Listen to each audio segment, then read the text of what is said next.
Hi students! A few things. Welcome to your second week of Drawing Studio. Last week we worked on line and shape, and this week we're going to work on value. So it'll be a little bit different because you'll be using a pencil and paper and I'll be using a virtual pencil and paper, but I think in the long run it'll be easier for you to see.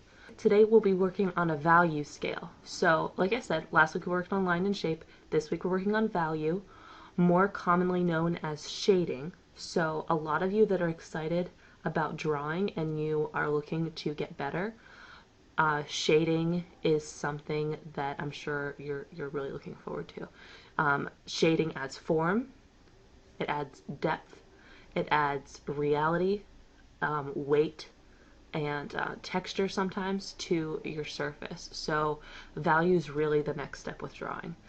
But again, you're learning, and just like last week when you had to start with a blind contour and work up to a contour drawing, this week we're going to do the same thing. We're going to start out small and work up into something bigger. So there are three concepts of when you begin to learn value drawing: hatching, cross-hatching, and stippling.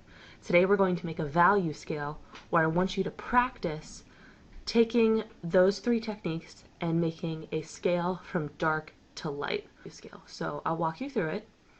Again, at home you're going to be using a pencil and paper.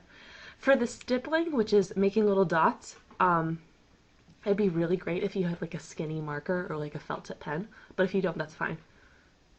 If you do, go ahead and get it. I will start in a minute.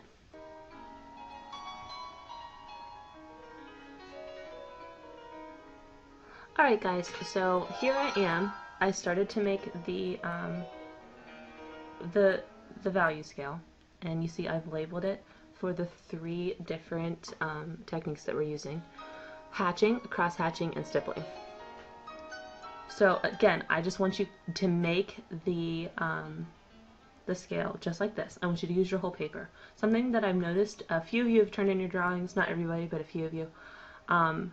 A lot of you are using just a little bit of your paper when you have your whole paper to use. So make it as big as you can, as long as you can fit all three on the paper. If you set it up similar to how I have it, then that would be perfect. So, I mean, you can make them a little bit smaller, but I prefer not too much smaller. The first technique is hatching. So as you see, I started out making lines in one direction. That is basically what hatching means. It means lines in one direction. Now, where we get the value in is, do you see how I concentrate the lines a little bit more at the one end, and then on the dark end, and on the lighter end the lines are really spread out. That's how you create the illusion of lightness and darkness. So what you're going to do is, on the one end, it's going to be completely black, the blackest you can get it. And then on the other end, it's going to be as white as you can get it. So in the middle, we're trying to kind of create a steady gradient. And if you guys use Microsoft PowerPoint, if you ever filled in a shape and called it a gradient, you know what that means. It means like a steady fading, kind of like an ombre. You're trying to fade it from dark to light in an easy gradient. You don't want to have too much of the medium color. You want it to kind of fade as easily as it can. Now, the reason I use an eraser here is just trying to clean up the edges. You guys can do that too if you want. It just makes it look a little bit neater. That's just me being a perfectionist. But you see how hatching is just lines in one direction. Now the second technique, which I'm about to start in a second, is cross-hatching. Again, I probably should have covered this before. If you are doing this at home and you are wondering how my pencil moved that fast, it's because it didn't. I recorded this ahead of time and then sped up the clip because it was about 20 minutes long. So don't think that you should be working this fast. But yeah, this is me making lines in one direction. So hatching, or cross-hatching, starts about the same as hatching, if it makes sense. And then it'll make a lot of sense in 1 second when you see what cross-hatching is. Hang on 1 second. all right, see how I crisscrossed it? So I went up and down, and then I went side to side. I went vertical first, and then I went horizontal. Hence the cross part of cross-hatching. I crossed the lines. Cross-hatching is used more widely in drawing.